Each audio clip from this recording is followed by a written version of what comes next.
ভাইয়েরা, সোনার মানিকেরা, আল্লাহর নবী সাহাবা হযরত সাদ রাদিয়াল্লাহু তাআলা আনহু কালো সাহাবা ছিল বাবা। ওই সময় আল্লাহর নবীর দরবারে গিয়ে আসসালামু আলাইকা ইয়া রাসূলুল্লাহ, ইয়া হাবিবাল্লাহ, হুজুর আমাকে কেউ বিয়ে করে না ইয়া রাসূলুল্লাহ। আল্লাহর নবী সাদকে বললেন, এ সাদ চলে যাও, চলে যাও, আরবের সবচেয়ে সুন্দরী ওর বাড়িতে গিয়ে বলো আমার নবী আমার সাথে আপনার মেয়ের বিয়ে দিতে বলেছে। হযরতে সাদ রাদিয়াল্লাহু তাআলা আনহুমা চলে গেলেন, তানার বাড়িতে চলে গেলেন। গিয়ে যখনই বললেন আমার নবী আপনার মেয়ের সাথে আমাকে বিবাহ দিতে বলেছে, রাজার হাট দেওয়ালা সোনারা শুনে রাখো, ওই সময় লোকটা বলেছিল তুমি কি পাগল হয়ে গেছো? তোমার এমন দেখতে, তোমার সাথে আমার মেয়ের বিবাহ কখনো হতে পারে না। ও আমার ভাইজানেরা, ওই সময় বাড়ির মেয়েটা যার সাথে রাসূলুল্লাহ বিবাহ দিতে বলেছে, মেয়েটা বার হয়ে বলছে আব্বাজান আল্লাহর রাসূল বলেছে আর আপনি কেমন ভাবে নিষেধ করছেন? আল্লাহ রাসূল যদি বলে থাকে আমি এই ছেলেটাকে বিবাহ করতে রাজি, জোরে বলেন না সুবহানাল্লাহ। তখনকার সময় সেরা সুন্দরী একজন কালো সাহাবার সাথে নবীর কথায় বিবাহ করছে। কার ভালোবাসায় গো? নবীর ভালোবাসা। রাজার হাত দেওয়ালা সোনারা খেয়াল করে শুনে রেখে দেয়, ও আমার ভাইজানেরা, বিবাহ হয়ে গেল বাবা, বাসর রাত। এমন সময় বিবিকে কিছু দেবে বলে নবীজি সাহাবা হযরতে সাদ রাদিয়াল্লাহু তাআলা টাকা নিয়ে বাজারে গেছে বাবা। বাজারে গিয়ে দেখে যুদ্ধের দামামা বেজে গেছে। আল্লাহ রাসূল যুদ্ধের ডাক দিয়েছে। আল্লাহর নবীর পাগল সাহাবা হযরতে সাদ রাদিয়াল্লাহু তাআলা আনহু কিছু না কিনে যুদ্ধের পোশাক আর তলোয়ার নিয়ে যুদ্ধের মাঠে হাজির হয়ে গেলে, জোরে বলেন না সুবহানাল্লাহ। যুদ্ধেতে গিয়ে ইসলামের জন্য যুদ্ধ করতে করতে শহীদ হয়ে গেলে আমার নবী যখন যুদ্ধের ময়দান চারিদিকে ঘুরে ঘুরে ঘুরে ঘুরে দেখতেছে, আল্লাহ নবী দৌড়ে দৌড়ে দৌড়ে দৌড়ে এসে দেখে হযরতে সাদ জমিনের উপরে পড়ে আছে, আর যুদ্ধের টুপিটা লোহার টুপি ভেঙে মাথার ভিতরে ঢুকে গেছে বাবা। আল্লাহ নবী দুইটা চোখের পানি ছেড়ে ছেড়ে কাঁদতে কাঁদতে সাহাবাদেরকে বলেছিল, সাহাবারা আয় আয় দেখ আমার সাদ শহীদ হয়ে গেছে। আমার সাদের সবে মাত্র কালকে বিয়ে হয়েছে, আজ বাসর রাতের দিন। বাসর রাতে না গিয়ে বিবির মুখ পর্যন্ত না দেখে আমি রাসূলের পাগল, আমার ইসলামের পাগল রে। দেখ যুদ্ধে এসে লোহার টুপিটা ভেঙে আমার সাদের মাথার ভিতরে ঢুকে গেছে। দেখ আমার সাদের মাথাকে আল্লাহর দরবারে তুলে দিলাম। ও রব্বুল আলামিন আল্লাহ আমার সাদের ওসিলা করে কিয়ামতের দিন আমার উম্মতদের জান্নাত দিয়ে দিয়ে একটু জোরে বলেন সুবহান, আরো জোরে বলা যাবে সুবহান। এত কষ্ট করে ইসলাম আমাদের কাছে এসে, এত মার খেয়ে ইসলাম আমাদের কাছে এসে, ইসলামটা সহজ ভাবে আসেনি। নবীজির একজন ছোট সাহাবা ছিল, নাম হযরতে হারেসা। হারেসার মা এসে বলছে, ইয়া রাসূলুল্লাহ আমার বাচ্চাকে আপনি যুদ্ধে নিয়ে যান। বাচ্চাটা বলছে, মা গো আমি নবীজির সাথে যুদ্ধে যেতে চাই। তো জোরে বলেন না সুবহানাল্লাহ। 6 বছরের বাচ্চা, 6 বছরের বাচ্চা বলছে আমি নবীর সাথে যুদ্ধ যেতে চাই। আমার নবী সঙ্গে নিয়ে যুদ্ধের ময়দানে আমার ভাইজানেরা, আজকে মাহফিলকে সামনে নিয়ে কোরআন আর হাদিসের কথা শুনে ইসলামটা কেমন ভাবে এসেছে দেখে। আল্লাহ নবীর মহব্বতে, নবী পাকের সাহাবাদের মহব্বতে, কামেল মুর্শিদ গানের মহব্বতে চোখের পানি দুই ফোঁটা ফেলে যায়। আল্লাহ যদি চায় আজকের মাহফিলটা কিয়ামতের দিন আমাদের জান্নাতের ওসিলা হয়ে যেতে পারে। আল্লাহ যদি চায় আজকের মাহফিলটা কিয়ামতের দিন জান্নাতের ওসিলা হয়ে যেতে পারে। এ ভাইজানেরা, আল্লাহ নবী সাহাবা হযরত হারেসা রাদিয়াল্লাহু তাআলা আনহু নবীজির সাথে যুদ্ধের ময়দানে গেলেন। বাবা, যুদ্ধ করতে লেগেছে, যুদ্ধ শুরু হয়ে গেছে। যখন যুদ্ধ করতে লেগেছে, আমার নবীর দিকে একজন তীর ছুঁড়ে মেরেছে। হযরতে হারেসা ছোট্ট মানুষ, নিজের তলোয়ার চালাতে চালাতে নিজের পায়ে লেগে গেছে। বাবা, নিজের তলোয়ার চালাতে চালাতে নিজের পায়ে লেগে গেছে। নিজের পায়ে লাগার সাথে সাথে যখন রক্ত ঝরতে লেগেছে, রক্ত সংগ্রহ হয়ে গেছে, উঠতে পারে না। আমার নবীর দিকে একজন তীর ছুঁড়ে মেরেছে। হযরতে হারেসা 6 বছরের বাচ্চা, নিজের বুকটাকে তীরের সামনে পেতে দিয়েছে। মহানবীকে তীরের আঘাত থেকে বাঁচিয়ে ইসলামকে আগিয়ে নিয়ে গেছে। জোরে বলা যাবে না সুবহানাল্লাহ। হযরতে হারেসা শহীদ হয়ে গেছে। বাবা, হযরতে হারেসা শহীদ হয়ে গেছে। হারেসার মা এসে নবীর দরবারে এসে হারেসার মাথাকে কোলে তুলে নিয়ে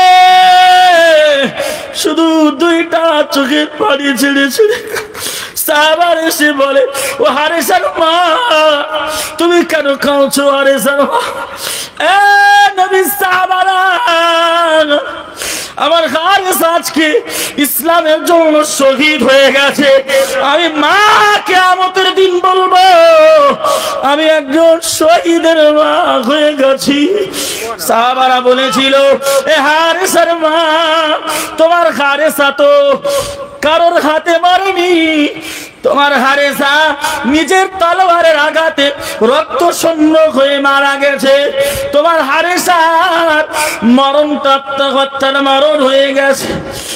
মা দুইটা চোখের পানি ছেড়ে ছেড়ে শুধু অজান মানে কাঁদতে লেগেছে। দুইটা চোখের পানি ছেড়ে ছেড়ে অজান নয়নে কাঁদছে। হারেসা শরীরটাকে ছুঁড়ে ফেলে দি রাসূলুল্লাহ দরবারে হাজির। ইয়া রাসূলুল্লাহ, আমার হারেসার মরণটা কি আত্মহত্যার মরণ না শহীদি মরণ? এ ভাইজানেরা, রাজার ঘাটের সোনারা শোনো, আল্লাহর নবী বলেছিল, ও হারেসার মা, তোমার হারেসাকে কোলে তুলে কিয়ামতের দিন আল্লাহ দরবারে তুলে বলবো, ওগো রব্বুল আলামিন, তাকিয়ে দেখো, হারেসা 6 বছরের বাচ্চা, তোমার ইসলামের ভালোবাসা গুনাহগার উম্মতের মায় পড়ে শহীদ হয়ে গেছে। জোরে বলা যাবে না সুবহান। আর হারেসার ওসিলা করে আল্লাহ পাক কিয়ামতের দিন কোটি কোটি উম্মতি মুহাম্মাদীকে জান্নাতি করে দিবে। ইয়া আইয়ুহাল্লাযীনা আমানু তাকুল্লাহ, হে ঈমানদারগণ, ইত্তাকুল্লাহ, আল্লাহকে ভয় করো। হাক্কা তুকাতিহি ওয়া লা তামুতুন্না ইল্লা ওয়া আনতুম মুসলিমুন, তোমরা পরিপূর্ণ ততক্ষণ পর্যন্ত তোমরা মরো না যতক্ষণ না মুসলমান হয়ে যাও। তাহলে আমাদের মনে একটা প্রশ্ন এসে যায়, আল্লাহ পাক কোরআনে বলেছেন যে ততক্ষণ পর্যন্ত মরো না যতক্ষণ পর্যন্ত তোমরা মুসলমান না হও। তাহলে আমরা যারা বসে আছি, আমরা কি মুসলমান নয়? এ চিন্তা আসে না? আসে না? জোরে বলেন, আমরা কি মুসলমান নয়? বাবা, আমরা পরিপূর্ণ মুসলমান নয়। জি, পরিপূর্ণ যদি মুসলমান হতাম, ইসলামের হুকুম আর আহকামকে মেনে চলতে পারতাম। পরিপূর্ণ মুসলমান নয় বলে ইসলামের হুকুম আর আহকামকে ছেড়ে দিয়েছি। এতগুলো মানুষ আজকে একত্রিত হয়েছি কোরআন শোনার জন্য, কিন্তু মসজিদে 5 ওয়াক্ত নামাজে মুসল্লি খুঁজে পাওয়া দায়, ঠিক কিনা জোরে বলে? মুসলমান নামাজ পড়ে না বলে মুসলমানের উপরে এত বিপদ। শুধু ভারতবর্ষ নয়, বাংলাদেশ, পাকিস্তান, ফিলিস্তিন, বিশ্বের চারিদিকে কোনায় কোনায় তাকিয়ে দেখেন, শুধু মুসলমান মার খাচ্ছে, ঠিক কিনা? মুসলমান মার খাচ্ছে, অবহেলিত, অবদালিত, লাঞ্ছিত, বঞ্চিত হয়ে মুসলমান। কেন? আল্লাহ পাক এও কোরআনে বলেছেন, আফাতুমিনুনা বিবাদিল কিতাবি ওয়া তাকফুরুনা বিবাদ। যখন কোরআনকে কিছু তোমরা মানবে আর কিছু তোমরা মানবে না, আমি আল্লাহ বলছি গোটা পৃথিবী তোমরা মার খাবে, লাঞ্ছিত, বঞ্চিত, অবহেলিত, অবদালিত হবে, আমি আল্লাহ কিন্তু ঠেকাবো না। এই জন্য কোরআনকে কিছু মানি আর কিছু মানি না, এই জন্য আমরা মুসলমান গোটা বিশ্বে মার খাচ্ছি, আল্লাহ পাক আমাদের সাহায্য করে না। এ আমার ভাইজানেরা, সোনার মানিকেরা, আল্লাহর নবী দোজাহানের বাদশা হাবিবুল্লাহ জনাবে মুহাম্মাদুর রাসূলুল্লাহ সাল্লাল্লাহু আলাইহি ওয়াসাল্লাম 1 তারিখে নামাজ আদায় করতে গেলেন। হুজুর আমার আল্লাহর দরবারে নামাজ পড়তে পড়তে হঠাৎ গুনাহগার উম্মতের কথা মাথায় এসে গেছে। গুনাহগার উম্মতের কথা মাথায় যখন এসেছে, আল্লাহর নবী চোখ দিয়ে অঝার নয়নে পানি ঝরতে লেগেছে। আমার নবী, আপনার নবী সিজদায় রত হয়ে যখন কাঁদতে লেগেছে, মহান রব্বুল আলামিন আল্লাহ সবচেয়ে বড় ফেরেশতা হযরতে জিবরাইল আমিন আলাইহিস সালাম কে ডাক দিয়ে, এ জিবরাইল, চলে যাও, চলে যাও, দেখো আমার হাবিব সিজদায় রত হয়ে কাঁদতেছে। জিবরাইল কি বলছে? জিবরাইল, যাও গিয়ে দেখো আমার রাসূল না সিজদায় পড়ে কাঁদছে, আমি আল্লাহ সহ্য করতে পারি না। এ রাজারা, সোনারা, শুনে রাখো, আল্লাহ পাকের সাহাবা, আল্লাহ পাকের ফেরেশতা হযরত জিবরাইল আমিন আলাইহিস সালাম আমার নবীর দরবারে এসেছে। ইয়া রাসূলুল্লাহ, ইয়া হাবিবাল্লাহ, কি আপনার মনের বেদনা, কি আপনার মনের ব্যথা? আপনি কেন সিজদায় রত হয়ে কাঁদতে লেগেছে? ইয়া রাসূলুল্লাহ, ইয়া হাবিবাল্লাহ, হুজুর আপনার কান্নাটা আল্লাহ পাক সহ্য করতে পারে না। আমার আপনার নবী 2টা চোখের পানি ছেড়ে দিয়ে কাঁদতেছেন আর বলছে, এ আমার ভাই জিবরাইল, শুনে রেখে দাও, জেনে রাখো, আমার গুনাহগার উম্মতের কথা মনে পড়ে গেছে। আমি রাসূলুল্লাহ সিজদায় রত হয়ে কাঁদতে লেগেছি। আল্লাহর কাছে গিয়ে বলো, আপনার হাবিব গুনাহগারদের ব্যথায় কাঁদে, আপনার হাবিব গুনাহগারদের কথা চিন্তা করে কাঁদে। আল্লাহকে বলো, আল্লাহ আমার গুনাহগার বান্দাদের কখন তওবা করলে মাফ করে দেবে। জোরে বলা যাবে না সুবহান। নবী আমার সিজদায় রত হয়ে কাঁদতে লেগেছে, আমাদের জন্য, গুনাহগার উম্মতদের জন্য কাঁদছে। যাও জিবরাইল, আল্লাহকে জিজ্ঞাসা করো, আল্লাহ পাক কখন আমার উম্মতদের তওবা করলে মাফ করে দেবে। এ ভাইজানেরা, শুনে রাখো, আল্লাহ পাকের ফেরেশতা জিবরাইল আলাইহিস সালাম আল্লাহ পাকের দরবারে গিয়ে আবার সিজদায় পড়ে গেলেন। রব্বুল আলামিন আল্লাহ তাআলা সিজদায় যখন পড়তে দেখেছে, এ জিবরাইল, কেন তুমি সিজদায় পড়ে গেলে? আমার বন্ধু রাসূলুল্লাহ কি বলেছে? জিবরাইল আমিন আলাইহিস সালাতু ওয়াস সালাম বললেন, আয় রব্বুল আলামিন আল্লাহ আপনার বন্ধু হাবিব জানিয়েছেন, আপনার বন্ধু রাসূলুল্লাহ বলেছে, তার উম্মতদের কতদিন আগে তওবা করলে আপনি maaf করে দিবেন। মহান রব্বুল আলামিন বললেন, এ জিবরাইল চলে যাও, চলে যাও, আমার বন্ধুকে জানিয়ে দাও মৃত্যুর 1 বছর পূর্বে যদি তওবা করে আমি আল্লাহ তাদের উম্মতদের গুনাহগুলো আমি আল্লাহ মাফ করে দেব। জোরে বলা যাবে না সুবহান।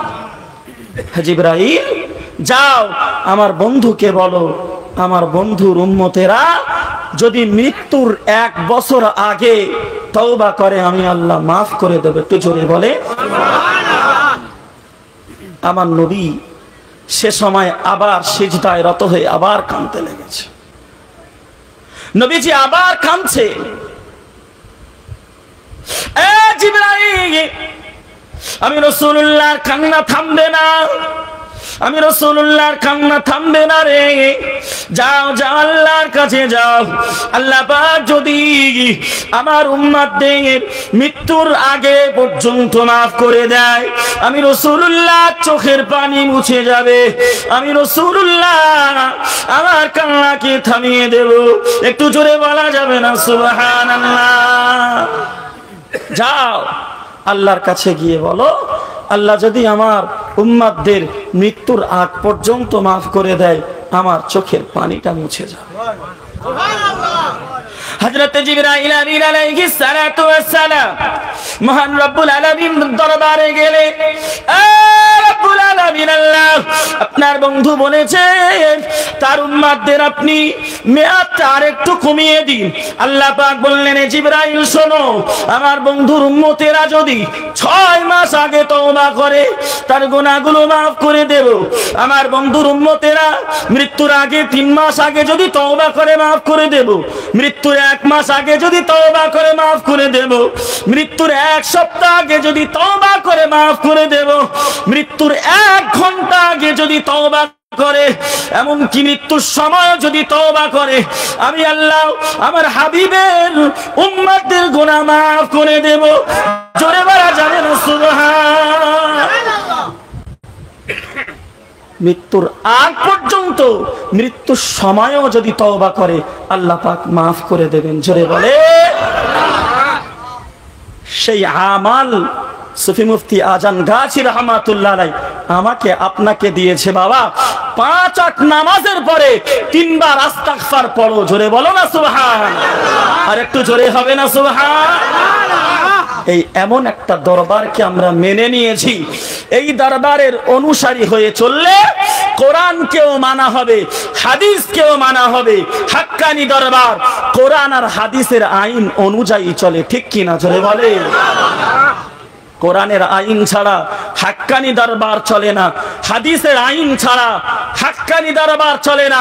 যারা হাক্কানি দরবারের বিরোধিতা করে তারা কোরআনের বিরোধিতা করে, যারা হাক্কানি দরবারের বিরোধিতা করে এরা হাদিসের বিরোধিতা করে।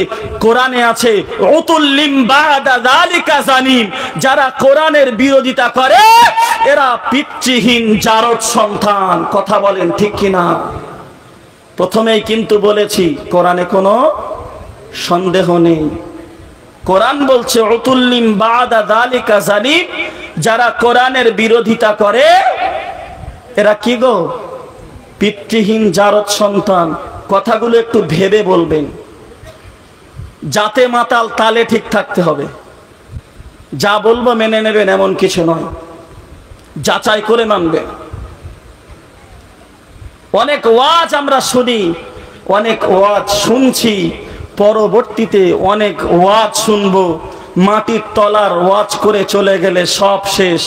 মাটির তলার ওয়াজ সেই প্রথম থেকে শুনছি, কিয়ামত পর্যন্ত শুনবো ঠিকই, কবরের ভিতরে কত আযাব সব কিছু শুনবো, দুনিয়াবি কিছু কথাও আমাদের শুনতে হবে। কারণ আল্লাহ পাক কোরআনে বলেছেন ওয়াল আসর, আমি আল্লাহ সময়ের কসম করে বলছি, ইন্নাল ইনসানা লাফি খুসর, নিশ্চয়ই মানুষ ক্ষতিগ্রস্তর মধ্যে পড়ে আছে, খাসারার মধ্যে পড়ে আছে, ভুল পথে আছে। সঠিক পথে আসতে হবে। আসতে গেলে কি করতে হবে? কোরআন ধরতে হবে। কোরআন বলছে আলিফ লাম রা লিতুখরিজান নাস মিনাল যুলুমাতি ইলান নূর, বলছে অন্ধকার থেকে আলোর পথে আসতে গেলে হে নবী, আপনি আপনার উম্মতদেরকে বলে তারা যেন অন্ধকার থেকে আলোর পথে আসে। আজও পর্যন্ত সেই নবীর মুখের সাথে মুখ লাগিয়ে সুফি মুফতি আজান গাছি রহমাতুল্লাহ আলাইহি থেকে সুফি মুফতি মওজুদা গদ্দি নসিল মাস্টার সাহেব হুজুর কিবলা দামাত বারাকাতুহুম মাদ্দাসিল্লাহুল আলী আজও পর্যন্ত অন্ধকার থেকে আলোর পথে ডাকছেন। একটু জোরে বলেন না সুবহানাল্লাহ। এই গুনাহগার উম্মত কোরআন ভুলেছিল, 5 ওয়াক্ত নামাজ পড়ে কোরআন পড়তেও শিখে গেছে। জোরে বলেন সুবহানাল্লাহ। একটা গুনাহগার উম্মতদের প্রত্যেক মানুষের দিনে 100 আয়াত করে পড়তে হবে, এটা কোরআনের হক। কোরআন শরীফের একটা হক আছে, প্রত্যেকটা মানুষের 100 আয়াত পার ডে পড়তে হবে। আর অনেকেই কোরআন তো জানি না। সবাই কি কোরআন জানি? সবাই কোরআন জানি না। সুফি মুফতি আজান গাছি রহমাতুল্লাহ আলাইহি এমন একটা ওজিফার আমল দিলেন, সূরা ফাতিহা একবার, সূরা ইখলাস 3 বার, ফালাক একবার, নাস একবার যদি প্রত্যেক নামাজের পরে পড়ি, 5 ওয়াক্ত পড়লে 150 আয়াত পড়া হয়ে যাবে। জোরে বলেন না সুবহানাল্লাহ। এই আমলের আমলকারী আমরা। জোরে বলে এ আমার ভাই গানেরা, সোনার মানিকেরা, খেয়াল করুন, মহান রব্বুল আলামিনের নবী, বিশ্ব নবী আমার ইসলামের হুকুম আহকামকে কত সুন্দরভাবে হাদিসের ভিতরে সাজিয়ে দিয়েছে। মহান রব্বুল আলামিন কোরআন শরীফে একের পর একটা সূরা নাজিল করেছে। আজ পর্যন্ত প্রতি রবিবারের কোরআনের ক্লাসে সুফি মুফতি আজান গাছি রহমাতুল্লাহ আলাইহি চতুর্থ খলিফা সুফি মুফতি মওজুদা গদ্দি নসিল হুজুর কিবলা সুন্দরভাবে ডাক দেয়, বাবা শুনে রেখে দাও, জেনে রেখে দাও, আমি তোমাদের মুখের যোগ্য নয়, তবুও আমি তোমাদেরকে বলতে চাই, পিতা মাতাকে ভালোবাসো, পিতা মাতার মুখের দিকে তাকাও। সকাল বেলা উঠে যদি কেউ যদি তার মায়ের দিকে নেক নজরে তাকায়, একটা কবুল হজের সওয়াব তার আমলনামায় আল্লাহ লিখে দেবে। প্রায় প্রত্যেক রবিবারে এই বয়ানটা হয়, ঠিক কি না? জোরে বলে। মা বাপের হক আদায় করতে হবে। মা বাপ যতই খারাপ হোক, পৃথিবীর জমিনে আপনাকে লালন পালন করে বড় করেছি, এর চেয়ে আর বড় কিছু হতে পারে। মুসলমান এত বিপদগামী হয়ে গেছি, খাসারার ভিতরে পড়ে আছি, কোরআনের কাছে যাওয়া তো দূরের কথা, কোরআনের স্পর্শেও আসতে পারি না, কারণ শয়তান আমাদেরকে ঘিরে নিয়েছে। এই যে ভাই বলছিল বিয়ে বাড়িতে গায়ে হলুদ শুরু হয়েছে, এটা ইসলামিক কালচার নয়, এটা ইসলামিক কালচার নয়। হাদিসে এসছে যে বিয়েতে সীমিত খরচ হবে, অল্প সংখ্যক মানুষ হবে, সেই বিয়েতে আল্লাহর রহমত তত বেশি নাজিল হবে। জোরে বলেন না সুবহানাল্লাহ। আর যে বিয়েতে বেশি খরচা হবে, সেই বিয়েতে আল্লাহর লানত হবে। আগে দেখতাম বেটা মেয়ে ছেলেরা বিয়েতে আলতা পড়তো, এখন দেখি বেটা ছেলেরাও পরে, ঠিক কি না? এত শখ। একবার কবরে দেখো, মুসলমান, হিন্দু, জৈন, খ্রিস্টান, বৌদ্ধ, আজান গাছি, ফুরফুরা, তবলিগ, হিজবুল্লাহ, যেই থাকুক না কেন, মরে গেলে আব্দুর রহমান, আব্দুল সত্তার মরে গেলে তার নাম লাশ, আর ওই লাশ কবরে যাওয়ার আগে চলে গেছে বাঁশ। কবরে গিয়ে দেখো, উত্তর না দিতে পারলে বাঁশ খুলে পিটবে। বলো জি, দুনিয়াবি শিক্ষা থাকলে হবে না। আজকে দেখেন কত খারাপ জায়গায় নেমে গেছি। আল্লাহ রসুল চুলের বিষয়ে 3টা সুন্নাত দিয়েছে, সেই 3টে সুন্নাহকে ছেড়ে দিয়ে মুসলমান ঘরের যুবকেরা হনুমানের মতো চুল কেটেছে, হনুমানের মতো চুল কেটেছে। এই জন্য মুসলমান পৃথিবী মার খাচ্ছে। আমার আপনার ঘরের মেয়েদেরকেই তো ঈদের দিন জিন্স আর টপ পরিয়েছিলাম, আমার আপনার ঘরের বিবিদেরকেও তো শাড়ি পরিয়ে রাস্তায় ঘুরিয়েছিলাম। মনে রাখো মুসলমান, কিয়ামতের দিন আল্লাহ পাক 2 ব্যক্তির সাথে কথা বলবে না।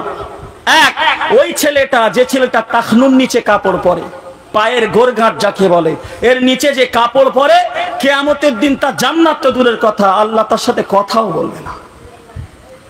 আর যে মেয়েটা নাকের ডগা দেখা যায়, 14 জন পুরুষের কাছে মুখটা দেখানো যাবে, যাদের সাথে বিবাহ হারাম, বাদ বাকি সবার সাথে মুখ দেখানোটা হারাম, মুখ দেখানো যাবে না।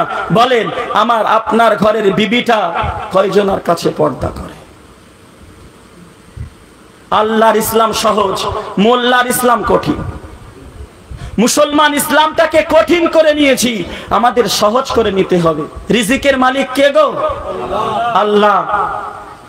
আর আমরা বাচ্চা কাচ্চা নিতেও ভয় পেয়ে যাই, একটা দুটো হওয়ার পরে আমরা বাচ্চা কাচ্চা নিতেও ভয় পেয়ে যাই, নষ্ট করে দেই। এই কথাগুলো দরকার। ফাসাদ সৃষ্টি হচ্ছে দুনিয়ায়, মুসলমান খারাপের ভিতরে লিপ্ত হয়ে যাচ্ছে ভালো কাজ ছেড়ে। নবী পাকের জামানায় একজন সাহাবা ছিল হযরতে দাহিয়া কালবি রাদিয়াল্লাহু তাআলা, যার রূপ ধরে হযরতে জিবরাইল নবীর কাছে আসতেন। সেই দাহিয়া কালবি তানার সময় জ্যান্ত মেয়েদেরকে কবর দিতেন। তিনি জ্যান্ত মেয়েদেরকে কবর দিতেন, তারা তো দুনিয়ার আলো দেখেছিল, আর আমাদের বাড়ির বউরা, আমাদের বাড়ির মেয়েরা বাচ্চা পেটের ভিতরে নষ্ট করে দেয়। তাহলে দাহিয়া কালবির চেয়েও এরা আরো বেশি কবর দিয়ে দেয়। এগুলো থেকে আমাদের বাঁচতে হবে। সুদ ছাড়তে পারলাম না, মদ ছাড়তে পারলাম না, ঘুষ ছাড়তে পারলাম না, নিজের দাড়িটা বড় করতে পারলাম না, নিজে পাঞ্জাবি আর টুপি পরতে পারলাম না, নামে মুসলমান হয়ে লাভ কি? ইসলামের হুকুম আহকামকে ছেড়ে দিয়ে নামে মুসলমান হয়ে কোনো লাভ আছে? হাজী সাহেব আগে খুঁজে পাওয়া যেত না, যেত 5টা 10টা গ্রাম ঘুরলে একটা হাজী সাহেব পাওয়া যেত। সে হাজী সাহেবের কদর অনেক ছিল বা। আর এখন প্রতি গ্রামে 10টা 12টা করে হাজী। হাজীদের নাম জানেন? উচ্ছে হাজী, পটল হাজী, মাডার হাজী। কি গো, এর হাকিকত কি? বলে উচ্ছে বিক্রি করে হজে গেছে, এর জন্য এর নাম উচ্ছে হাজী। তা ভালো, মাডার হাজী কেন নাম দিলে? বলে ও হজে যাওয়ার আগে মার্ডার করেছিল, তারপরে ভালো হয়ে গেছে, তারপরে হজে গেছে, এই জন্য ওর নাম মার্ডার হাজী। এ মুসলমান ঘরের ছেলে মেয়েরা, খেয়াল করে শুনে রেখে দাও বাবা, পৃথিবীর জমিনটা অন্ধকারের ভিতরে ডুবে আছে বাবা। কোরআন আর হাদিসকে মানতে হবে। আর সুফি মুফতি আজম গাজী রাহমাতুল্লাহ আলাইহির ওসিয়াত গুলোকে মেনে চলতে হবে। খাসারা থেকে যদি বাঁচতে চাও, তাহলে কোরআন আর সুন্নাহকে আঁকড়ে ধরে নাও। এ মুসলমান ঘরের ছেলেরা, যুবকেরা, শোনো, কত হাজী সাহেব দুনিয়ার জমিনেতে আছে, লক্ষ লক্ষ টাকা সুদ দেয়, সুদ নেয়।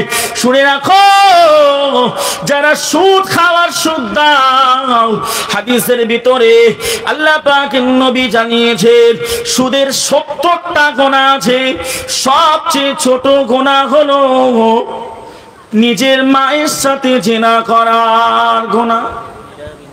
সুদের সবচেয়ে ছোট গুনাহ হলো নিজের মায়ের সাথে জিনা করার গুনাহ। আইসারুহা ওয়া আইয়ানকিহার রাজুলু উম্মা। সুদের সবচেয়ে বড় গুনাহটা হলো ফাআযানু বিহারবিন মিনাল্লাহি ওয়া হাররামার রিবা। যদি কেউ সুদ খায়, কিয়ামতের দিন আল্লাহ পাক কোরআনে বলেছে তার সাথে আমার আর আমার রাসূলের যুদ্ধের ঘোষণা হয়ে যায়। জোরে বলেন না ওয়া নাউযু বিল্লাহ। বলেন আল্লাহ রাসূলের সাথে যুদ্ধে জিততে পারবে সুদ খায়? কেন? হারামের সাথে জড়িত। এ মুসলমান ঘরের ছেলেরা, জওয়ানেরা, যুবকেরা, শোনো, আজকে তোমাদের কথা কি বলবো। আমাদের মতো কিছু নামধারী আলেম আর বক্তা রয়েছে পৃথিবীর জমিনেতে, তথা নয় পশ্চিম বাংলার জমিনেতে বিরাট নাম, বিরাট উপাধি পেয়ে গেছে, সব জায়গাতে দাপিয়ে বেড়ায়। গাড়িটা কিনেছে ফাইন্যান্সে, হারাম হারাম আছে, হাজার হাজার প্রমাণ আছে। ওয়াজ করে বেড়ায়, কিন্তু গাড়িটা হারামের টাকায়। যে গাড়িটা হারামের টাকায়, সেই গাড়ি চড়ে ওয়াজে যাচ্ছে, আর ওয়াজের স্টেজে উঠে যদি বলে হারাম খেও না, আমার মনে হয় না মুসলিম উম্মাহ জীবনে মেনে নেবে যে হারাম খাওয়া যাবে। আমি নিজে যদি হারাম খাই আর আপনাদেরকে যদি বলি যে আপনারা হারাম খাওয়া বন্ধ করেন, আপনারা যদি জানেন যে আমি হারাম খাই, তাহলে আমাকে আর রাখবেন? এখান থেকে বাড়ি যেতে পারবো না। তাহলে আমরা কি ওয়াজ করব? আমাদের মতো কিছু আলেম রয়েছে, এরাই নিজেরাই হারাম খেয়ে বেড়ায়। শুধরাতে হবে। অনেক চেষ্টা করি বলবো না, কিন্তু কি কুল জাল হক ওয়া যাহাকাল বাতিল ইন্নাল বাতিলা কানা যাহুকা। সব সময় হকের পথে থাকো, বাতিলের সাথে আপোষ করো না, বাতিলের বিরুদ্ধে যাও, বাতিলের বিরুদ্ধে যুদ্ধ ঘোষণা করো। পশ্চিম বাংলার জমিনেতে কত আলেম রয়েছে, ওয়াজের স্টেজে উঠে পান চিবোয় আর ওয়াজ করে, বলে নেশা করে আর ওয়াজ করে। ওর ওয়াজ শুনে হেদায়েত হবে? হেদায়েত হবে? এই হাক্কানি আঞ্জুমানের ওয়াজিন যারা আছে, হাক্কানি আঞ্জুমান থেকে প্রতিটি রবিবার তথা নয়, প্রত্যেক দিন বলে বাবা, ওয়াজের স্টেজে ওঠার আগে, মুসলিম উম্মাহকে বোঝানোর আগে নিজে ওযু করে 2 রাকাত নামাজ পড়ে মাহফিলের ফয়েজ বরকত হাসিল করো, তারপরে তুমি কোরআন আর হাদিসের ওয়াজ করবে। জোরে বলেন না সুবহানাল্লাহ। এই নফল নামাজের কি মর্তবা রয়েছে জানেন? ঘটনা বললে বুঝতে পারা যাবে। আল্লাহ নবী সাল্লাল্লাহু আলাইহি সাল্লামের একজন সাহাবা হযরতে নুমান ইবনে বাশির রাদিয়াল্লাহু তাআলা একটা জানাজা মাঠে গেলেন। জানাজার লাশও এসে গেছে, জানাজা যারা পড়বেন তানারাও এসে গেছে, কিন্তু কোনো কারণবশত জানাজাটা একটু দেরি হচ্ছে। আমার ভাই জানেনা, এ রাজারা দেওলা সোনারা শুনে রেখে দাও, আল্লাহ নবীর কলিজার টুকরা সাহাবা হযরতে নুমান ইবনে বাশির রাদিয়াল্লাহু তাআলা আনহু, হুজুরের সবাই একজন জানাজা হবে, একজন মাইয়াত হয়ে গেছে। জানাজা মাঠে হুজুরের লাশ হাজির, সকল যারা জানাজা পড়বেন তানারাও হাজির। কোন কারণবশত জানাজাটা একটু দেরি হচ্ছিল বাবা। ও আমার ভাই জানেনা, শুনে রেখে দাও, জেনে রেখে দাও, আল্লাহ নবীর সাহাবা হযরতে নুমান ইবনে বাশির রাদিয়াল্লাহু তাআলা আনহু জানাজা মাঠে একটা সাইডে গিয়ে 2 রাকাত আল্লাহর নফল নামাজ পড়ে নিলেন। জোরে বলা যাবে না সুবহানাল্লাহ। জানাজা মাঠে গিয়ে 2 রাকাত নফল নামাজ আদায়। সোনার মানিকেরা ও আমার মায়েরা বোনেরা, খেয়াল করুন, আল্লাহ পাকের নবী সাহাবা হযরতে নুমান ইবনে বাশির রাদিয়াল্লাহু তাআলা জানাজাটা শেষ করার পরে সকল সাহাবারা মিলে নুমান ইবনে বাশিরকে ঘিরে ধরেছে বাবা। এ নবী পাকের সাহাবা নুমান ইবনে বাশির, সবাই আমরা গল্প করছিলাম, তুমি কেন জানাজা মাঠের একটা সাইডে গিয়ে নামাজ আদায় করলে? কেন? আমরা তো সবাই গল্প মেতেছিলাম, তুমি কেন জানাজা মাঠের একটা সাইডে গিয়ে নামাজ আদায়? আমার সোনার মানিকেরা খেয়াল করুন, আমার জওয়ান যুবক বন্ধুরা শুনে রাখো, আল্লাহর নবী সাহাবা হযরতে নুমান ইবনে বাশির রাদিয়াল্লাহু তাআলা আনহু সাহাবাদেরকে জবাব দিয়েছিলেন, এ নবী পাকের সাহাবারা শুনে রেখে দাও, জেনে রেখে দাও, আমার রাসূল বলেছে কিয়ামতের মাঠে ময়দানে মাহশারে একটা নেকি যদি কম পড়ে যায়, কিয়ামতের মাঠে আমার মা আমার হবে না, আমার আব্বা আমার হবে না, আমার সন্তান আমার হবে না, আমার আত্মীয় স্বজনেরা আমাকে চিনবে না। যেদিন কেউ কারো হবে না, একটা নেকির জন্য নাকি হন্যে কুকুরের ন্যায় ছুটতে হবে। আমি নুমানের যদি কিয়ামতের দিন একটা নেকি কম পড়ে যায়, মহান আল্লাহ যদি চায় এই নফল নামাজের ওসিলায় আমাকে জান্নাত দিয়ে দিতে পারে। জোরে বলেন না সুবহানাল্লাহ। আর একটু জোরে হবে না সুবহানাল্লাহ? নফল নামাজের কি মর্তবা রয়েছেন। যদি কিয়ামতের দিন একটা নেকি কম পড়ে যায়, আল্লাহ পাক যদি চায় এই নামাজের ওসিলায় আমাকে জান্নাত দিয়ে দিতে পারে। জোরে বলেন না সুবহান। আমার ভাই জানেরা, শুধু নোমান ইবনে বাশির নয়, আমার আপনার নবী দিন ও দুনিয়ার বাদশা হাবিবুল্লাহ জনাবে মুহাম্মদুর রাসূলুল্লাহ সাল্লাল্লাহু আলাইহি ওয়াসাল্লাম মৃত্যুর সময় হয়ে গেছে, পর্দা নেওয়ার সময় হয়ে গেছে। আজরাইল আলাইহিস সালাম আমার নবীর দরবারে এসে হাজির। আসসালামু আলাইকা ইয়া রাসূলুল্লাহ, ইয়া হাবিবাল্লাহ, হুজুর আপনার পর্দা নেওয়ার সময় হয়ে গেছে, আপনার জানটাকে কি আমি কবজ করব নাকি? আল্লাহর নবী বলেন, আজরাইল আমাকে 2টা মিনিট একটু সময় দাও। আজরাইল বলছে, ইয়া রাসূলুল্লাহ আপনার পর্দা নেওয়ার সময় হয়ে গেছে, আপনার জানটা কি কবজ করব? আল্লাহ নবী বলছে, আমাকে 2টা মিনিট সময় দাও না আজরাইল। আমার ভাই জানে না, খেয়াল করে নিন, শুনে রাখো।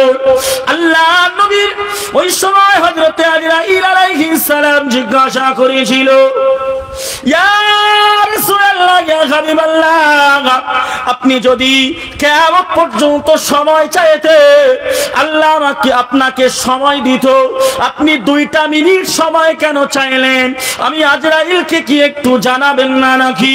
আল্লাহ নবী সোনার জবানে বলেছিল, এ আজরাইল শুনে রাখো, আমি রাসূলুল্লাহ মৃত্যুর সময় জীবনের বিদায়ী 2 রাকাত নফল নামাজ আদায় করব। জোরে বলা যাবে না সুবহানাল্লাহ? জি, নবীজির আগে পিছে কোনো গুনাহ ছিল? নবীজি বেগুনাহ মাসুম ছিলেন, তাই না? যে নবী বেগুনাহ মাসুম ছিলেন, সেই নবী মৃত্যুর সময় টাইম চাইছে কি পড়বে বলে? নফল নামাজ আদায় করবে বলে। আর আমরা মুসলমান ফরজ নামাজ ও পড়ি না। এ মুসলমান মার খাবে না? খাবে না। আল্লাহ পাক বলেছে, তুমি এমন ভাবে চলো, কোরআন আছে আর হাদিস আছে, এগুলোকে মেনে চলো। আর ওয়ারাসাতুল আম্বিয়া আছে, আর ওলি আল্লাহ যারা আছে, এদের কথাগুলোকে মেনে চলো। কিয়ামতের দিন তুমি জান্নাতি। সব ছেড়ে দিয়ে শয়তানকে সামনে নিয়ে চলছি। জান্নাতি না জাহান্নামী? বা মনে করে আপনার ডান হাতে একটা সোনার টুকরা, বাম হাতে আগুনের আগড়া, আপনি কোনটা নেবেন? আপনি কোনটা নেবেন? স্বাভাবিক সোনার দিকে যাবে। খেয়াল করুন, আল্লাহ পাক আমাকে আপনাকে সৃষ্টি করেছে ডান হাত। এটা হলো কোরআনের আইন, এটা হলো কোরআন আর হাদিসের পাক, এটা হলো শরীয়তের পাক। ডান হাতের লাস্ট ডেস্টিনেশন হলো জান্নাত, আর এটা হলো বাম হাত। এর ভিতরে রয়েছে জাহান্নাম, এর ভিতরে রয়েছে আগুন। মাঝখানে তোমাকে উম্মাত করে বান্দা করে পাঠিয়ে দিলাম। তুমি কোনটাকে মেনে নিবে এটা তোমার ব্যক্তিগত ব্যাপার। ডান দিকে জান্নাত আর বাম দিকে জাহান্নাম। মাঝখানে তোমাকে মানুষ করে ছেড়ে দিলাম, তোমার মাথায় বুদ্ধি আর বিবেক দিলাম, যেটা ভালো লাগবে সেটা বেছে নিলে। ডান হাত বেছে নিলে কোরআন আর হাদিস আর হাক্কানি দরবার আর আলেম ওলামার কথা মানতে পারলে তুমি জান্নাতি, আর এগুলোকে ছেড়ে দিলে তুমি জাহান্নামী। মনে রাখবে, হযরত যখন আল্লাহ পাক আদম নবীকে সৃষ্টি করেছে, তখন আজাজিল শয়তান হয়ে গেছিল।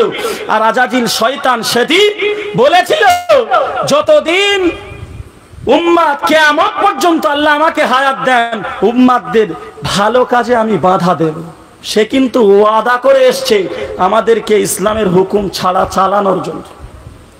আর আমরা মুসলমান সেই শয়তানের জালে ফেঁসে গেছি, পা দিয়ে ফেলেছি। এজন্য মুসলমান যদি মুসলমান থাকতাম, আমার ঘরের বিবিটা, আমার ঘরের মেয়েটা বেপর্দা কখনো চলতে পারতো না। আমার ভাইজানেরা, সোনার মানিকেরা, কলিজার টুকরো জওয়ান যুবক বন্ধুরা খেয়াল করুন, আজকে আমার আপনার ঘরের মেয়েরা আছেন, আমার আপনার ঘরের ভাবিরা, আমার আপনার ঘরের মায়েরা বেপর্দা ভাবে চলাফেরা করে। আমরা উত্তরে জবাব দেই, হুজুর অনেক বোঝানো বোঝায়, অনেক ভাবে বলি, তবু আমার কথা মেনে নেয় না। আমি যদি এত বলার পরেও আমি কি জাহান্নামী হব নাকি? অনেকের উক্তি আছে, আমি তো খুব বলি তাও আমার কথা শোনে না, আর আমার বিবির জন্য আমি কেন জাহান্নামে যাব? কিয়ামতের দিন কেউ তো কারোর হবে না, তাহলে আমার বিবি আমাকে চিনবে কিভাবে? আমার বিবি আমাকে কি করে, আমি কি করে জাহান্নামে যাব আমার বিবির জন্য? কেন তার দোষে আমি দোষী হব? এটা তো আল্লাহ দেখিয়ে দিয়েছে হযরত আদম নবীর সামনে। আমার ভাইজানেরা, জওয়ান যুবকেরা, হযরত আদম শফিউল্লাহ যখন জান্নাতের ভিতরে ছিল, আল্লাহ পাক রব্বুল আলামিন কোরআন শরীফে বলেছে, আল্লাহ পাক আদমকে বলেছে, আদম সবকিছু তুই ভোগ করবি, খাবি, ঘুরবি, না না না, কিন্তু তুই গাছের নিকটবর্তী হবি না, গন্ধম ফলের নিকটবর্তী হবি না। আদম আলাইহিস সালাম গাছের কাছে যায় না, গাছের ফলও খায় না। আদমের বিবি হযরতে হাওয়া আলাইহিস সালাতু ওয়াস সালাম গন্ধম ফলকে নিজে খেয়েছিল, আর শরবত করে হযরতে আদমকে দিয়ে দিল। হযরতে আদম যখন গলাতে ঢেললো, বুঝতে পারলো জাহান্নামের পোশাকটা জান্নাতের পোশাক নড়ে উঠেছে। হযরতে আদম গলার ভিতরে আঙ্গুলটা দিয়ে বমি করে ফেলে দিল। আল্লাহ জান্নাতের পোশাক তবুও নড়ে গিয়েছিল। আল্লাহ নবী আদম বলেছিল, রব্বুল আলামিন আল্লাহ, আমি আদম তো খাই না, আমি আদম তো বমি করে ফেলে দিয়েছি, তবু আমাকে কেন জান্নাত থেকে বাহির করা হবে? আল্লাহ পাক বললেন, হে আদম শফিউল্লাহ শোনো, হে আদম, হাওয়াকে পাঠিয়েছি তোমার জীবন সঙ্গী করে। হাওয়া হলো তোমার বিবি, সেই জন্য তোমার বিবি খেয়েছে, তাই তো তোমার বিবির দোষে তুমি দোষী হয়েছো। তোমার বিবির দোষে তুমি দোষী হয়েছ। আদম আলাইহিস সালাম যদি মা হাওয়া আলাইহিস সালামের দোষে দোষী হয়, আর আমি আপনি কেমন মানুষ? নবীকে আল্লাহ ছাড়ে নাই, আর আমি আপনি সামান্য একজন মানুষ। জি, সামান্য মানুষ হয়ে আমরা যে বিবিকে বেপর্দায় চলাফেরা করাই, আল্লাহ নবী বলেছেন, আদ-দায়ুসু লা ইয়াদখুলুল জান্নাহ, দায়ুস কোনদিন জান্নাতে যাবে না। যার ঘরের বিবিটা, যার ঘরের মেয়েটা, যার ঘরের বউটা বেপর্দা চলাফেরা করে, তার স্বামীটা দায়ুস, জাহান্নামী। যার ঘরের ছেলেটা ডিজাইন চুল কাটে, হেয়ার কাটিং করে, তার ঘরের আব্বা যে আছে, তার দায়িত্বই যে রয়েছে, সেও দায়ুস, কোনদিন জান্নাতে যাবে না। হেয়ার কাটিং করা হারাম, আর বর্তমানে বেধর্মীদের চেয়েও মুসলিমরাই বেশি হেয়ার কাটিং করে ঘুরে বেড়ায়। ঈদের দিন আমার মসজিদে বলেছিলাম, হেয়ার কাটিং এর কথাটা মসজিদেই বলেছিলাম। ঈদের দিন প্রত্যেকটা মসজিদে মসজিদে হেয়ার কাটিং করেছে, আর চুলে কালার করেছে মুসলমান। কোরআনকে ছেড়ে দিচ্ছি, হাদিসকে ছেড়ে দিচ্ছি, শয়তানের পথকে অনুসরণ করছি, বেধর্মীদেরকে অনুসরণ করছি, তাই তো এত বিপদগ্রস্তর ভিতরে রয়েছি। সব ছেড়ে দিয়ে কোরআন আর হাদিসের হুকুম মানতে শেখেন, কোরআন আর হাদিসকে বুঝতে শেখেন। এই কোরআন আর হাদিস সহজে আসে নাই, কত কষ্ট মার খেয়ে এই কোরআন আর হাদিস আমাদের কাছে এসেছে। সেই দৃষ্টান্ত কিছু দিয়ে আলোচনা শেষ করব। এই কোরআন আমাদের কাছে কি করে এসেছে, হাদিস আমরা কি করে পেয়েছি, ইসলামটা কি করে আমাদের কাছে এসেছে? ইসলামটা কি এত সহজ যে মন চাইবে আর ইসলাম চলে আসবে। বাবা, ইসলামটা সহজ নয়, অনেক কঠিন ভাবে এসেছে।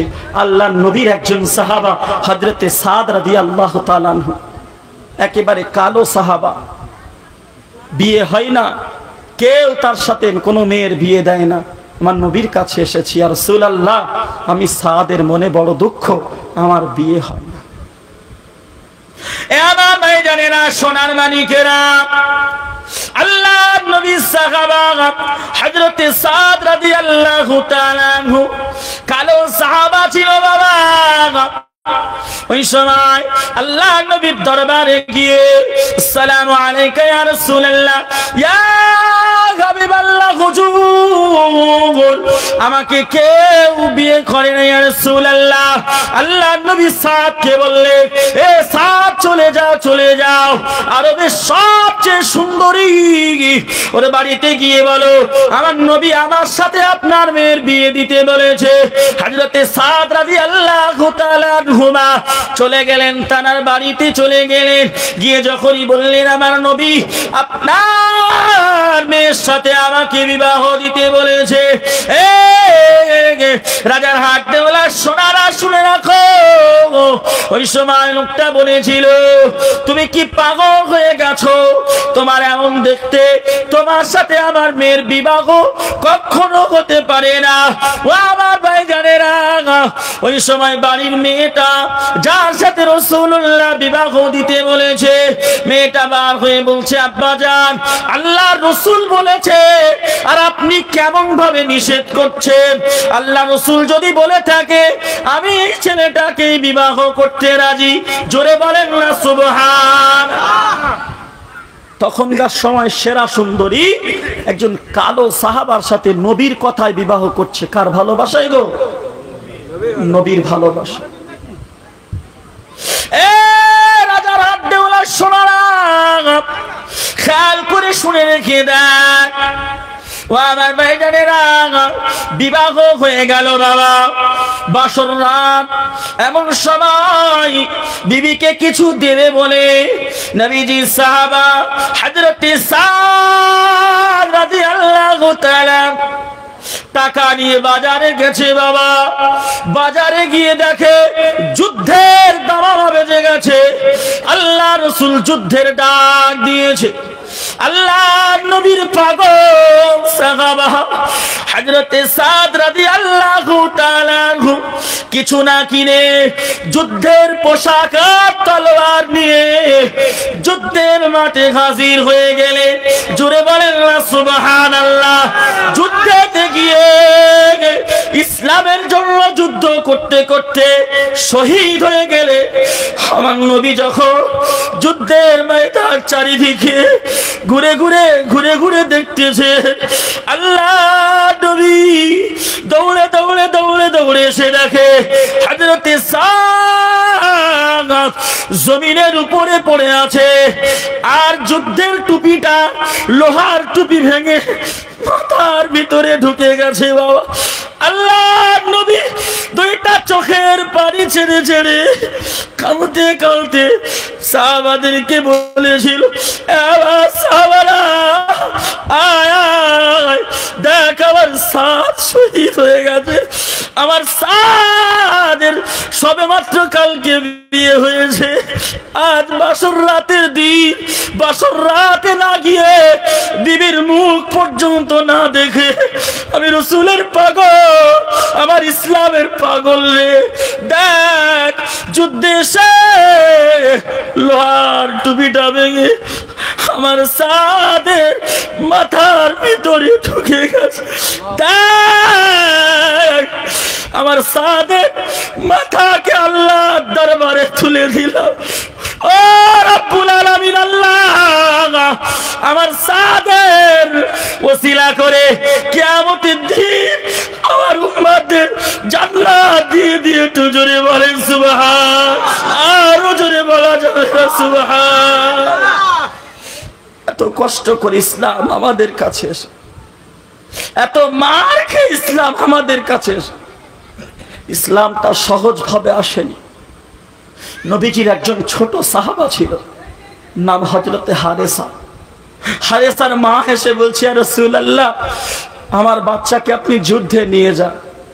বাচ্চাটা বলছে, মা গো, আমি নবীজির সাথে যুদ্ধে যেতে চাই। তো জোরে বলেন না সুবহানাল্লাহ। 6 বছরের বাচ্চা, 6 বছরের বাচ্চা বলছে, আমি নবীর সাথে যুদ্ধ যেতে চাই। আমার নবী সঙ্গে নিয়ে যুদ্ধের ময়দানে। আমার ভাইজানেরা, আজকে মাহফিলকে সামনে নিয়ে কোরআন আর হাদিসের কথা শুনে ইসলামটা কেমন ভাবে এসেছে দেখে। আল্লাহর নবীর মহব্বতে, নবী পাকের সাহাবাদের মহব্বতে, কামেল মুর্শিদ গানের মহব্বতে চোখের পানি 2 ফোঁটা ফেলে যায়। আল্লাহ যদি চায় আজকের মাহফিলটা কিয়ামতের দিন আমাদের জান্নাতের ওসিলা হয়ে যেতে পারে। আল্লাহ যদি চায় আজকের মাহফিলটা কিয়ামতের দিন জান্নাতের ওসিলা হয়ে যেতে পারে।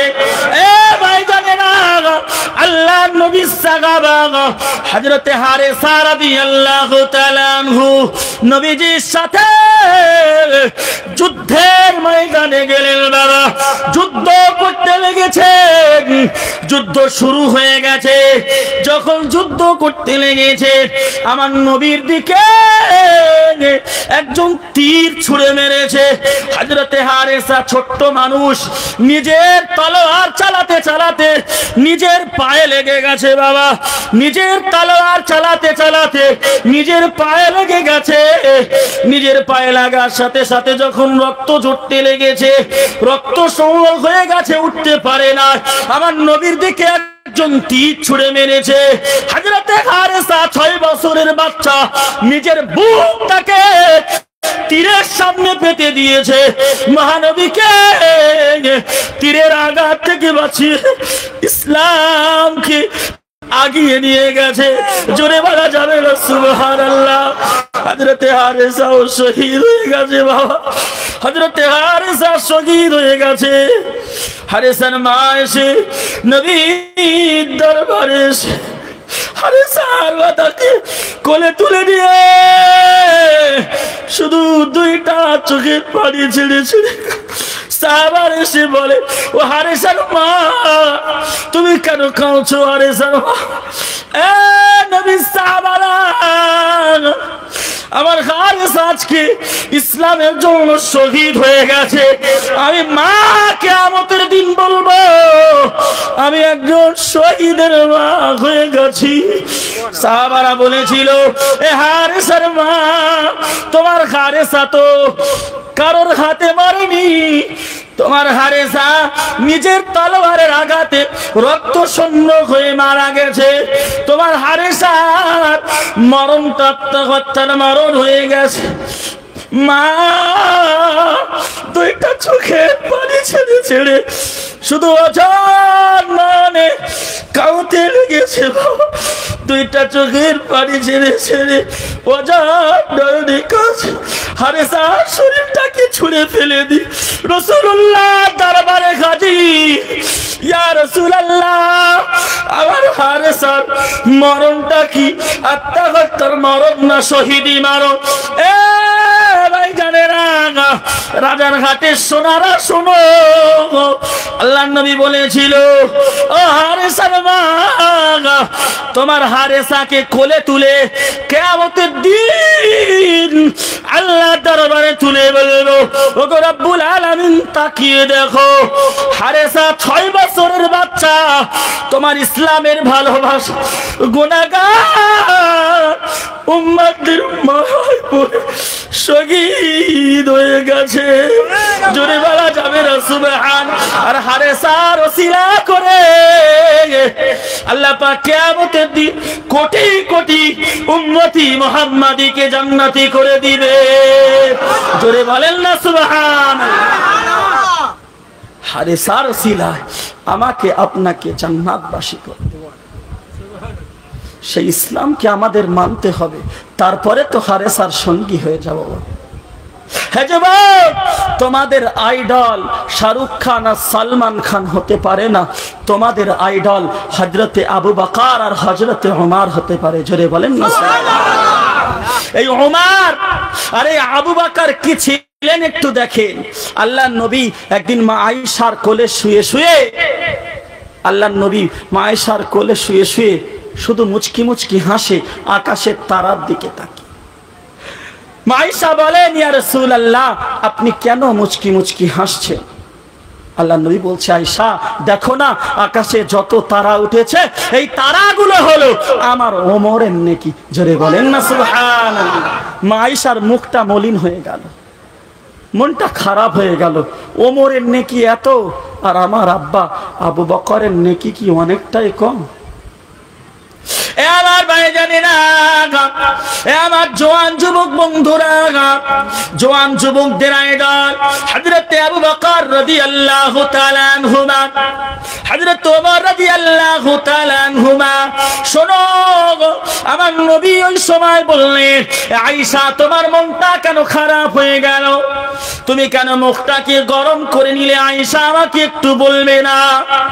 আল্লাহর নবী ওই সময় আয়েশা বলেছিলেন, ইয়া রাসূলুল্লাহ, ওমরের নেকি যদি এতগুলো হয়, আমার আব্বা আবু বকরের নেকিটা এর চেয়েও কম নাকি? এর চেয়েও কি আমার আব্বা আবু বকরের নেকিটা কম?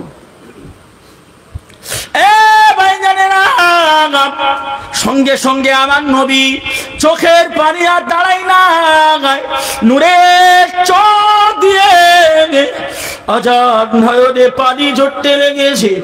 আয়েশা নবীর সাথে সাথে কান্না করে দিয়েছে। বাবা উম্মাহাতুল মুমিনিন আয়েশা চোখের পানি দুটো ছেড়ে ছেড়ে বললেন, ইয়া রাসূলুল্লাহ, ইয়া হাবিবাল্লাহ, হুজুর তাহলে কি ওমরের চেয়ে আমার আব্বার নেকির হালাতটা খারাপ নাকি?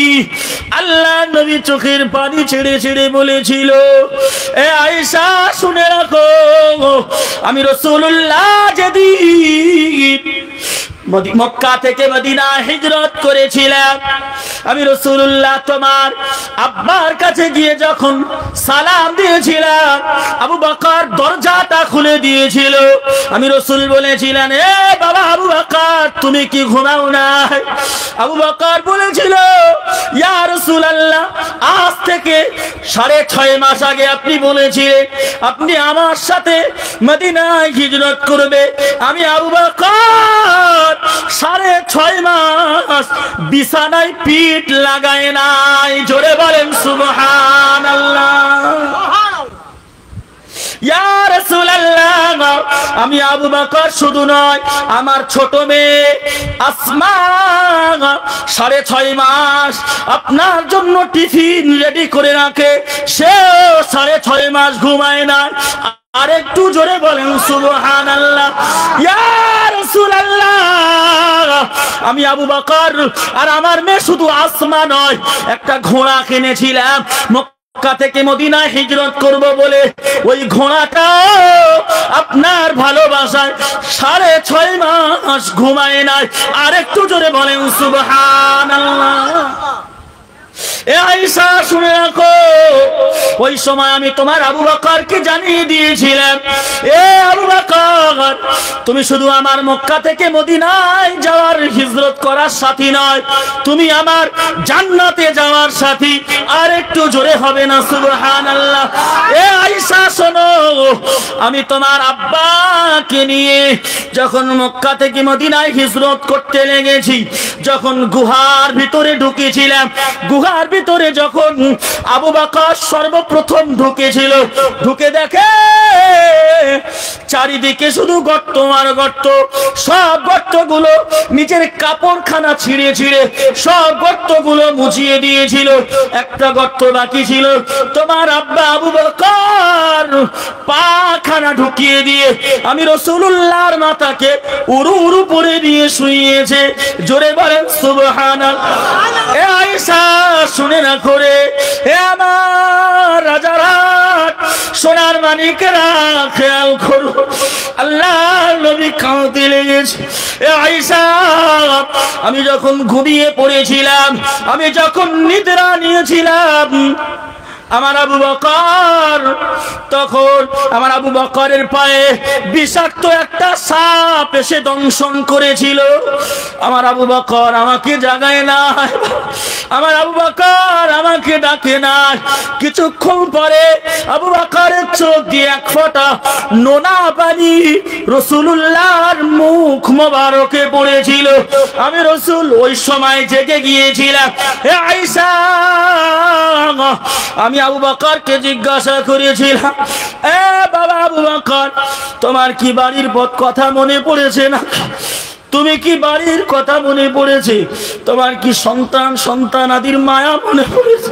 ইয়া রাসূলুল্লাহ, না না, বাড়ির কথা মনে পড়ে না, মক্কার কথা আমার মনে পড়ে না। ইয়া রাসূলুল্লাহ, ইয়া হাবিবাল্লাহ, হুজুর, আমার পায়ে বিষাক্ত সাপ দংশন করেছে। আমি রাসূলুল্লাহ আমার থুতুকে লাগিয়ে দিয়েছিল। আমার আবু বকরের যন্ত্রণা ভালো হয়ে গেছিল। জোরে বলো সুবহানাল্লাহ। আমি জিজ্ঞাসা করেছিলাম, আবু বকর, তুমি আমাকে কেন ডাকো না? আবু বকর বলেছিল, ইয়া রাসূলুল্লাহ, আপনাকে যদি আমি ডাকি আপনার সাথে বেয়াদবি হয়ে যাবে।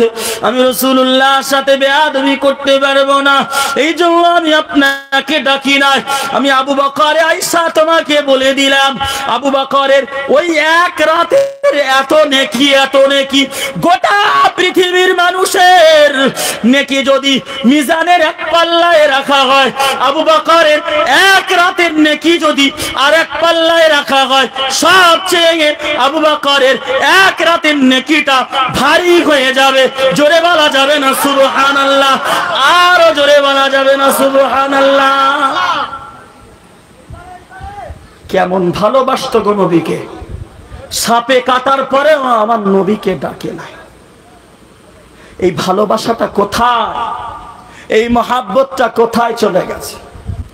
ভালোবাসা দেখবেন, যাবেন বাগমারি দরবারে, একবার গিয়ে দেখে আসবেন।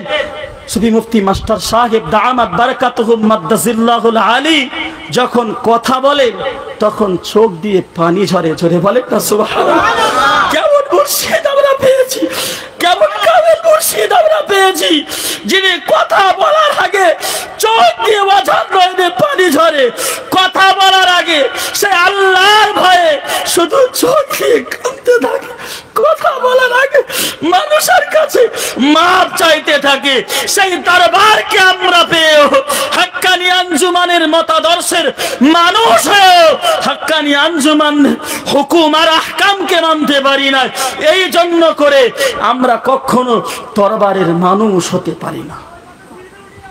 আমি চ্যালেঞ্জ করছি আর গ্যারান্টিও দিচ্ছি, হাক্কানি আঞ্জুমানের কথা কেউ যদি বিনা কাজায় 5 ওয়াক্ত নামাজ পড়ে আর কোরআন মাজিদ তেলাওয়াত করে, কোরআনি ওজিফা পড়ে আর হালাল রুজি খায় আর সাধ্যমতো তাকওয়া পরহেজগারি করে,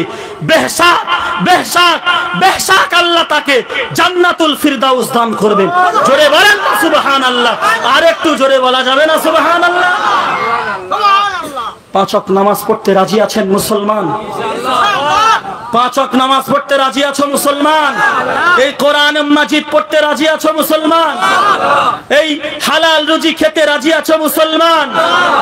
যাদের বাড়ি আজ থেকে হারাম যারা খান, আজ থেকে ছেড়ে দিতে হবে, ত্যাগ করতে হবে। সরকার একটা ম্যাগাজিন ছেড়েছে যার নাম হলো বন্ধন। আছে না নাই? আপনাদের এখানে আছেন? হ্যাঁ, আপনাদের এখানে আছে বন্ধন। প্রতিটা বাড়িতে বাড়িতে ঢুকে গেছে। এটাও একটা ভাইরাস, মুসলমানের ঈমান নষ্ট করার ভাইরাস। যে যদি আপনারা উক্তি চান, আমরা যদি বলি যে কেন খাও, আমাদের উক্তি দেয় অনেক বিভিন্ন রকম উক্তি, যে হারাম খেও না। আমরা যদি বলি, বলে আমাদের টাকা কে ধার দেবে? রিজিকের মালিক কে গো? আল্লাহ। আচ্ছা বলেন, একটা বাচ্চা মায়ের পেটে আসার আগে মায়ের দুধ আসে, ঠিক কিনা? আপনার বাড়ি জামাই আসছে, জামাই আসবে 2টোর সময় 3টের সময়, তার আগে খাবার দাবার রেডি হয়ে যায় তো। আজকে মাহফিল শুরু হয়েছে, শুরু হওয়ার আগে এতগুলো মেহমান, এদের খাবার রেডি হয়েছে না হয় না? এর দ্বারাই বোঝা যায় কত মানুষ আসবে না আসবে দেখার দরকার নাই, যে আসবে তার রুজিও আল্লাহ রেখে দিয়েছে। জোরে বলেন সুবহানাল্লাহ। আল্লাহ পাক রব্বুল আলামিন সেই এশা থেকে নিয়ে এতক্ষণ পর্যন্ত কোরআন আর হাদিস, নবী করিম সাল্লাল্লাহু আলাইহি সাল্লাম তার সাহাবাদের কিছু কথা এবং কামেল মুর্শিদ মুফতি আজান গাছি রহমাতুল্লাহ দরবারের কিছু কথা আমরা আলাপ আলোচনা করলাম। যা কিছু শুনেছি এবং আমরা বলেছি, বলার এবং শোনার থেকে আল্লাহ পাক যেন বেশি বেশি করে আমল করার তৌফিক দান করেন। সকলেই বলেন আল্লাহুম্মা আমিন, আল্লাহুম্মা আমিন। খাস করে আমাদের সকলকে আল্লাহ পাক আপনার দরবারে তওবা করে আল্লাহ পাক আপনি যেন আমাদেরকে সকলকে বিনা কাজায় 5 ওয়াক্ত নামাজ, কোরআনী ওজিফা, হালাল রুজি আর সাধ্যমতো তাকওয়া পরহেজগারি করে বাকি জিন্দেগিটা চলার তৌফিক দান করে দেন। সকলে বলেন আল্লাহুম্মা আমিন, আল্লাহুম্মা আমিন।